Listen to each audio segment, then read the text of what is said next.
Welcome to our channel. విరామం లేని విజయాలతో దూసుకుపోతున్న సుమన్ టీవీలో అద్భుతమైన ఉద్యోగ అవకాశాలు ఉన్నాయి.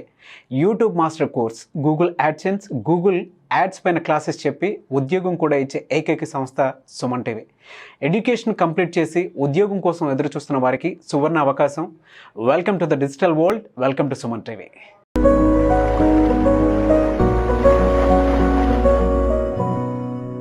Hello everybody. ఇవాళ మనం చెప్పుకునే టాపిక్ వచ్చేసి ఆర్టికల్స్. ఇప్పటివరకు అంటే మనము కొన్ని టాపిక్స్ కవర్ చేశాం కదా. సో ఆర్టికల్స్ ఏంటి, అసలు ఆర్టికల్స్ ఎందుకు యూజ్ చేయాలి అనేటువంటిది నేను ఇవాళ మీకు చెప్పబోయేటువంటి టాపిక్ అన్నమాట.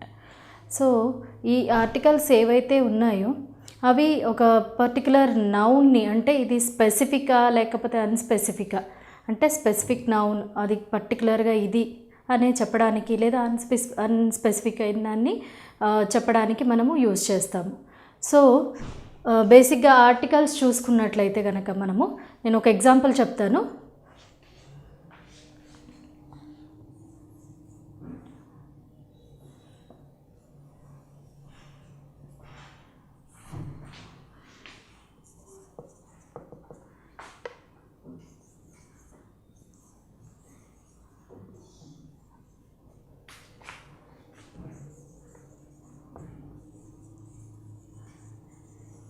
After the long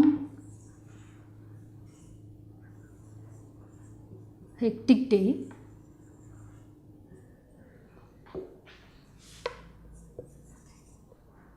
the cup of coffee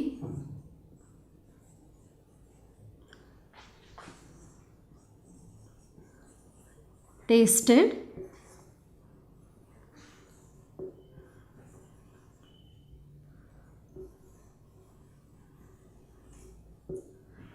particularly good. మీరు ఈ సెంటెన్స్ ఒకవేళ గమనించినట్లయితే ఇక్కడ నేను రెండు చోట్ల ఆర్టికల్స్ అనేది యూజ్ చేయడం జరిగింది. సో నేను తీసుకున్న ఎగ్జాంపుల్ ఏంటి, ఇక్కడ after the long hectic day the cup of coffee tasted particularly good. అంటే ఒక లాంగ్ హెక్టిక్ డే తర్వాత, అంటే ఇక్కడ నేను ద అని చెప్పినప్పుడు మీకు ఏమర్థం అవుతుంది అంటే పర్టికులర్గా ఆ డే, అంటే ఒక స్పెసిఫిక్ డేని నేను చెప్తున్నాను అనమాట. ఒక స్పెసిఫిక్ డే రోజు, అంటే ఆ హెక్టిక్గా ఉన్న లాంగ్, అంటే రోజంతా అలసిపోయిన తర్వాత like sometimes we feel like the day was very long, అంటే ఇవాళ అసలు టైం గడవట్లేదు అంటాం కదా. సో అలాంటి పర్టికులర్ ఒక రోజు గురించి, ఆ రోజు నేను తాగినటువంటి ఒక స్పెసిఫిక్ కప్ ఆఫ్ కాఫీ గురించి నేను ఇక్కడ చెప్తున్నాను. అంటే ఆ లాంగ్ హెక్టిక్ డే తర్వాత ఏదైతే కప్ ఆఫ్ కాఫీ నేను తాగానో స్పెసిఫై చేసి నేను ద అనే ఆర్టికల్ని యూజ్ చేసి చెప్తున్నాను. సో సేమ్ ఎగ్జాంపుల్ని చిన్న చేంజ్ తోటి, ఒకవేళ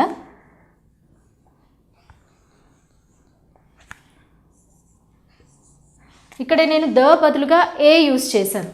సో సేమ్ ఎగ్జాంపుల్ నేను ఒకవేళ ఏ యూజ్ చేసి చెప్పాను అనుకోండి, ఇక్కడ after a long hectic day a cup of coffee tasted particularly. So ఇక్కడ టేస్టెడ్ అనేటువంటిది మారిపోతుంది, it will become tastes.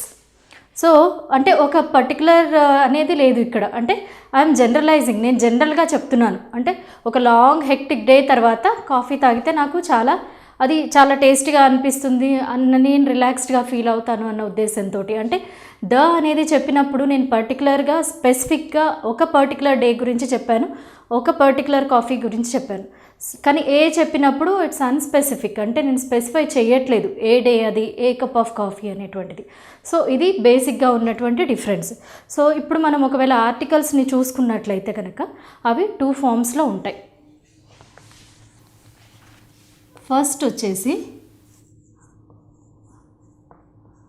Definite article, definite. Second వచ్చేసి ఇండెఫినిట్. సో ఇక్కడ 2 టైప్స్ ఆఫ్ ఆర్టికల్స్ ఉంటాయి. ఫస్ట్ మనము డెఫినెట్ గురించి చెప్పుకుందాం. డెఫినెట్ అనేటువంటిది ఏంటి అంటే ఇంతకుముందు నేను చెప్పినట్లుగానే ఒక పర్టికులర్ దాని గురించి స్పెసిఫిక్గా చెప్తుంది, అంటే ఖచ్చితంగా దాని గురించే మనం మాట్లాడతాము. ఇప్పుడు మనము జనరలైజ్ చేసి చెప్తూ ఉంటాం కొన్ని విషయాల గురించి, అలా కాకుండా నేను పర్టికులర్గా ఒక దాని గురించే మాట్లాడుతున్నప్పుడు, లేదా ఒక వస్తువు గురించే మాట్లాడుతున్నప్పుడు ద అనేది నేను యూజ్ చేస్తాను. కాబట్టి ద అని స్పెసిఫిక్ ఆర్టికల్ అంటాం. ఇక్కడ ద వచ్చేసి స్పెసిఫిక్ డెఫినెట్ ఆర్టికల్ అనమాట. సో ఇందులో మనము ఎగ్జాంపుల్స్ కనుక చూసుకున్నట్లయితే మనకి యూనివర్సల్ ట్రూత్స్ చెప్పడానికి, అంటే ఖచ్చితంగా జరిగేటువంటి యూనివర్సల్ ట్రూత్స్ చెప్పడానికి కూడా దని యూస్ చేస్తాము. అది ఎలా అంటే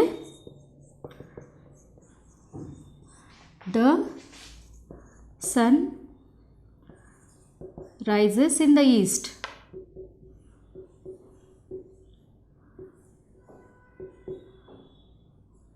అంటే ఇక్కడ నాకు ఒక సన్నే ఉంది, ద సన్ అంటే పర్టికులర్గా సన్ రైజెస్ ఇన్ ద ఈస్ట్లోనే అది సన్ రైజ్ అవుతుంది అని చెప్పడానికి నేను దని యూజ్ చేశాను. సో ఇంకొక ఎగ్జాంపుల్ చెప్తాను.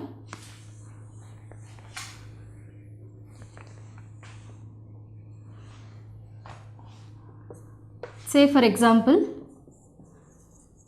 Please give me the book.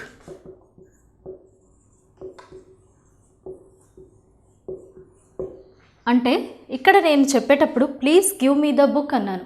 Please give me the book అన్నాను అంటే పర్టికులర్గా నాకు, అంటే నేను ఎవరితో అయితే చెప్తున్నానో వాళ్ళు, ది అదర్ పర్సన్ అండ్ మీ, మా ఇద్దరికి ఆ బుక్ ఏంటో తెలుసు. అంటే నేను పర్టికులర్గా ఒక బుక్ గురించి అడుగుతున్నాను లేదా ఒక బుక్ని చూపిస్తూ అడుగుతున్నాను అనేటువంటిది మా ఇద్దరికి అర్థమైన విషయం అనమాట. అంటే నేను ఇక్కడ పర్టికులర్గా ఒక బుక్ని అడుగుతున్నాను. ఇంకో కొంచెం డీటెయిల్డ్గా ఒకవేళ దాన్ని చెప్పాలి అంటే సెకండ్ ఎగ్జాంపుల్ చూడండి. జస్ట్ చిన్న చేంజ్ చేస్తాను.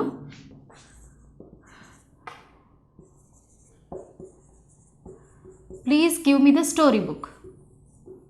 ఇంకొంచెం స్పెసిఫిక్గా నేను స్టోరీ బుక్ అనే అడుగుతున్నాను. అంటే స్టోరీ బుక్, నాకు ఆ పర్టికులర్ స్టోరీ బుక్ ఇవ్వు అనే ఉద్దేశంతో నేను ఇక్కడ అడుగుతున్నాను అనమాట. ఇంకొక example,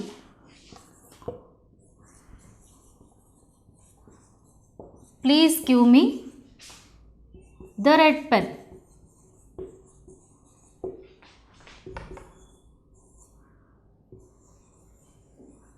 The blue pen is not writing. అంటే ఇక్కడ నేను పర్టికులర్గా నాకు ఆ రెడ్ పెన్ ఇవ్వు, అంటే రెడ్ కలర్ పెన్ ఇవ్వు, ఏదైతే బ్లూ పెన్ ఉందో అది పని చేయట్లేదు అని చెప్తున్నాను. అంటే ఇక్కడ నేను పర్టికులర్గా రెడ్ పెన్, బ్లూ పెన్ నేను స్పెసిఫిక్గా చెప్తున్నాను. Please give me a pen అనట్లేదు. అదే నేను ఇక్కడ ద తీసేసాను అనుకోండి, ఏదైనా ఒక పెన్ ఇవ్వు అన్న ఉద్దేశంతో అంటే మీనింగ్ అనేది మారిపోతుంది అనమాట. ఇది డెఫినెట్ ఆర్టికల్ ద గురించిన ఎక్స్ప్లెనేషన్. నెక్స్ట్ వచ్చేసి ఇండెఫినెట్ ఆర్టికల్.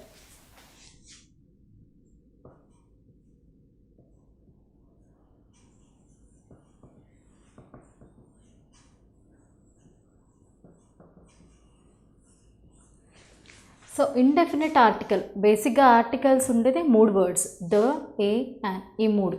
సో ఇప్పుడు మనం ద గురించి ఎక్స్ప్లెనేషన్ అనేది అయిపోయింది కదా. సో నెక్స్ట్ ఇండెఫినెట్ ఆర్టికల్స్ ఏంటి అంటే ఏ ఇంకా యాన్, ఆ 2 అక్షరాలు, ఆ 2 అనమాట, ఆ 2 పదాలు. సో ఇక్కడ మీరు ఇండెఫినెట్ ఆర్టికల్ అని ఎందుకు అంటున్నాము వీటిని అంటే కనుక, ఏ ఇంకా యాన్ అనేటువంటి పదాలు బేసిక్గా ఏంటి అంటే, ఫస్ట్ థింగ్ ఏంటంటే ఇవి సింగులర్ నౌన్స్ తోటి, అంటే ఏకవచనం. ఏ అంటేనే ఒకటి అన్న మీనింగ్, యాన్ అన్నా కూడా ఒకటి అన్న మీనింగ్. సో సింగులర్ నౌన్స్ తోటే మనము వీటిని ఫామ్ చేస్తాం. ఇంకొకటి వీటిని ఏదైతే అంటే స్పెసిఫిక్గా లేనివి, జనరలైజ్గా చెప్పేటువంటి వాటి గురించి మనము అంటే రాసేటప్పుడు లేదా మాట్లాడేటప్పుడు మనము ఏ కానీ యాన్ కానీ పర్టికులర్గా యూస్ చేస్తూ ఉంటాం అన్నమాట. సో ఒక ఎగ్జాంపుల్ చెప్తాను నేను.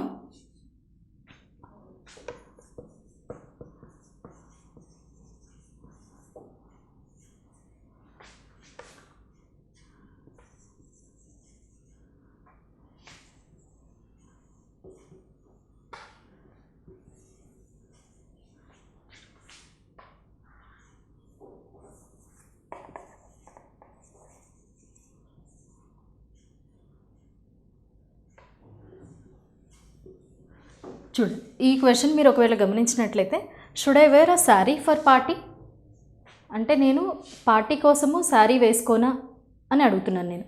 సో ఇక్కడ నేను ఏ శారీ అన్నప్పుడు ఐఎమ్ నాట్ స్పెసిఫికల్లీ ఆస్కింగ్, అంటే నేను స్పెసిఫిక్గా అడగట్లేదు ఎలాంటి చీర కట్టుకోవాలి. అంటే ఎవరినైతే నేను క్వశ్చన్ చేస్తున్నానో వాళ్ళు ఏమనుకుంటారు, ఓకే జనరల్గా శారీ కట్టుకోవాలా అని అడుగుతున్నారు అనేది వాళ్ళకి ఆలోచన వస్తుంది. నేనంటే ఇక్కడ స్పెసిఫిక్గా చెప్పట్లేదు, జనరలైజ్ చేసి నేను అంటే ఏ శారీ అయినా type of sari I'm not telling.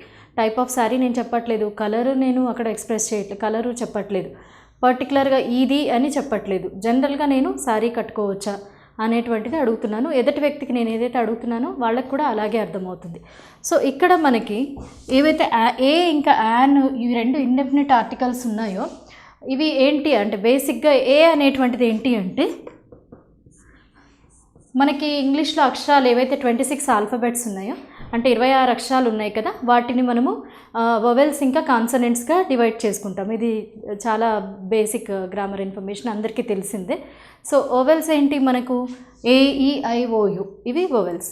So అవి కాకుండా ఉన్నటువంటి మిగిలిన అక్షరాలు ఏవైతే 21 రిమైనింగ్ లెటర్స్ ఉంటాయో వాటిని కాన్సనెంట్స్ అంటాం. ఏ అనేటువంటిది కాన్సనెంట్ అంటే ఆ పర్టికులర్ నౌన్ యొక్క ఫస్ట్ లెటర్ కాన్సనెంట్ అనుకోండి, దానికి ముందు ఏ వస్తుంది. సో నెక్స్ట్ యాన్కి ఉన్నటువంటి రూల్ ఏంటి అంటే ఇది కాన్సనెంట్ కాకుండా మిగిలిన అవెల్స్ ఏవైతే ఉన్నాయో ఆ వవెల్ సౌండ్కి ముందు అంటే ఆ లెటర్ అంటే ఫస్ట్ వర్డ్లో ఫస్ట్ లెటర్ కానీ లేదా ఆ సౌండ్ బేసికలీ సౌండ్కి ముందు యాన్ అనేటువంటిది యూస్ చేస్తాము. సే ఫర్ ఎగ్జాంపుల్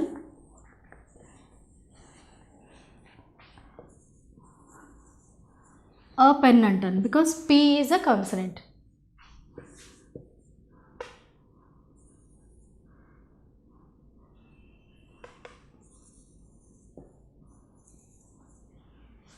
an onion అంటే ఆ సౌండ్ కాబట్టి. సో ఈ రెండు ఎలా అంటే వవెల్ సౌండ్ వచ్చినప్పుడు యాన్, కాన్సనెంట్ సౌండ్ వచ్చినప్పుడు కాన్సనెంట్ లెటర్స్ వచ్చినప్పుడు మనము ఏ అనేటువంటిది యూస్ చేస్తూ ఉంటాం అన్నమాట.